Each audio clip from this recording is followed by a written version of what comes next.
many of you here lose heart, lose faith rather in all of this. We've been through some terrific battles over the years.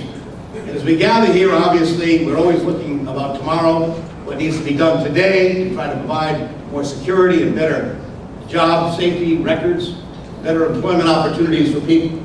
But some of our biggest victories and battles over the years have taken time, too much time in too many cases. But it's been because organized labor has been willing to never, ever give up, to sit there and fight day after day on behalf of the people that you represent in this room. And what I've always admired more than anything else about the AFL-CIO, about organized labor generally, there's no other organization in my 36 years in the United States Congress that I've ever worked with that has as its agenda not only its own membership. I was always stunned. We talked about health care, we talked about pensions, these issues. And case after case and issue after issue, this organization that you represent, that you work with every day, your agenda has been about America, making America a better and a stronger place in the world. Not just for your own membership, but for every single American. That's how you're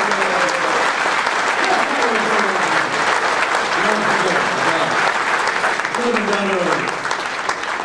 Of course, the child care legislation, the defense work over the years, making sure we kept the sub-base open in Groton, looking at the BRAC commissions, making sure we could keep that work in the state, to see to it we wouldn't lose more jobs at a Pratt & Whitney, at a Sikorsky, standing with you in that strike we had down in Stratford, with the Sikorsky plant went out on strike, proud to have been with you on those days, proud of 1199 today, the strike going on there, proud to have stood with Brian Petronella to organize in the Foxwoods, to see to it that people have the right to representation, in that case and so many more instances over the years. And certainly again, as we look forward to the coming days, my job isn't done, even though I've only got about 30 more days in the United States Senate. I've got hearings coming up in 3 weeks to look at the manipulation of currency in China, so they don't have the advantage they do over American manufactured goods. And I want the Obama administration to stand up against Chinese manipulation of their currency.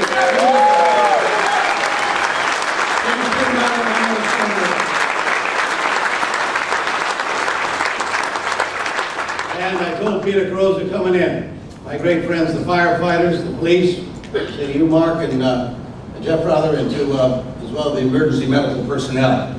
I stood with Harold Shakeberger and Harry Reid only about a week and a half ago, and we're going to vote. We're going to vote sometime in the next weeks of here before we adjourn this Congress. We're going to vote after 20 years of waiting. We are going to vote to give collective bargaining rights to firefighters, to policemen, and to emergency medical personnel.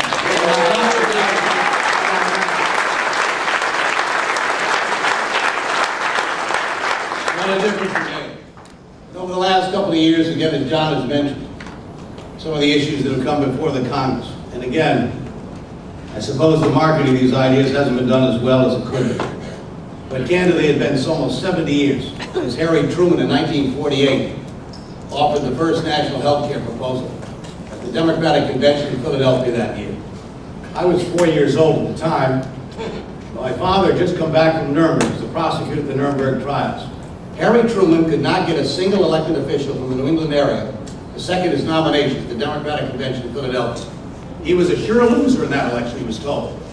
So he called up and he asked a young lawyer, a 38-year-old lawyer here in Hartford, Connecticut, if he'd come down to second his nomination in Philadelphia. That young lawyer was my father, who seconded Harry Truman's nomination and helped write the National Health Insurance Plan that they offered at the Democratic Convention in 1948. I can't begin to tell you, one, the disappointment I felt when Ted Kennedy got sick and asked me to become the acting chairman of the Health, Education, Labor, and Pensions Committee, and to take over his work all of last year to write the best bill we could on national health care. I wanted a public option very badly in that bill. In fact, the bill that we marked out of our committee on July 15th of last summer had a strong public option in the bill. But because of some Democrats, candidly, and the overwhelming Republicans in the Congress of the United States, it got stripped out of the bill. But it is a good bill. It's going to be changed over the years, I'm sure, in time. But for the first time, after 70 years or 65 years of debating and fighting, we have a national health care bill that's going to reduce costs for everybody. very important to me.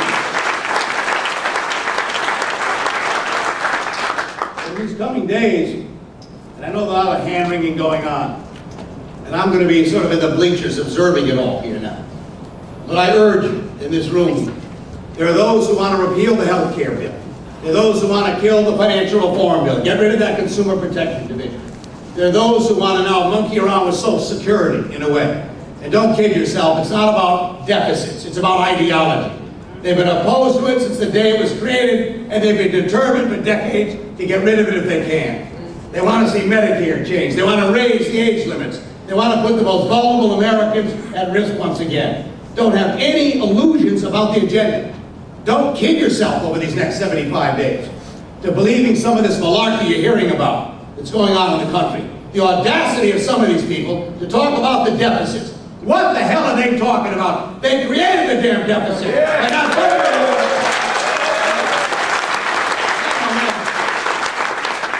I'll tell you, it's like you need a good case of Irish Alzheimer's, as we call it.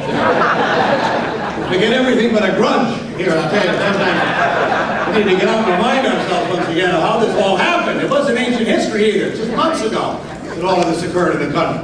And now standing around and pretending it all began on January 20th, 20 months ago.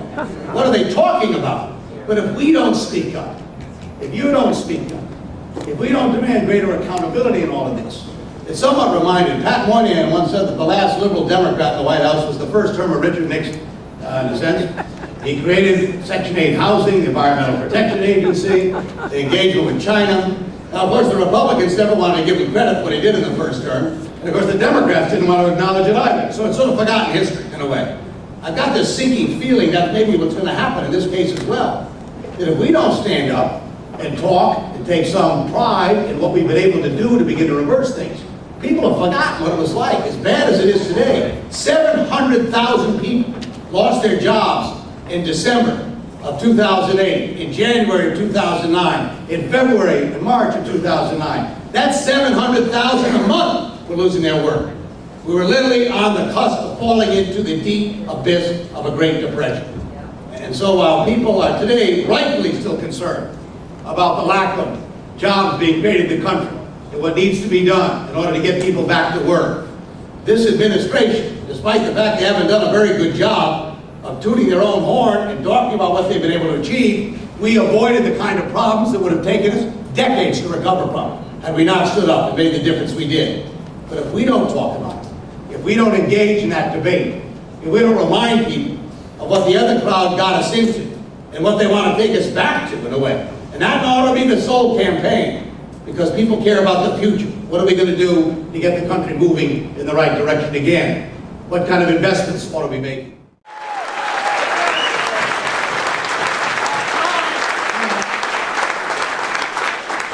So it's with I had this whole prepared speech, I haven't read a word of it. So it's with a note of some sadness, I say to you, that I'm not going to be representing your interests in the Senate come January 3rd. But again, I want to thank you. It's been an incredible run. I'm deeply proud of my relationship with John Olson, been a great friend, not only the chairman of the Democratic Party, but a great leader of the AFL-CIO, and all of you as well. I know there have been times that I've disappointed you, cast votes, we took positions and did things that you didn't agree with. That's the nature, I guess, of being in public life from day to day. But I'm very proud of the service. I can't begin to describe to you the sense of honor that you bestowed on me by giving me the privilege to represent you. I'm not going to go off and die on January 3rd. And if you'll have me back, I'd like to sit out in this audience in the coming conventions and ask some tough questions to these candidates who want us to represent us in Congress. With that in mind, God bless you.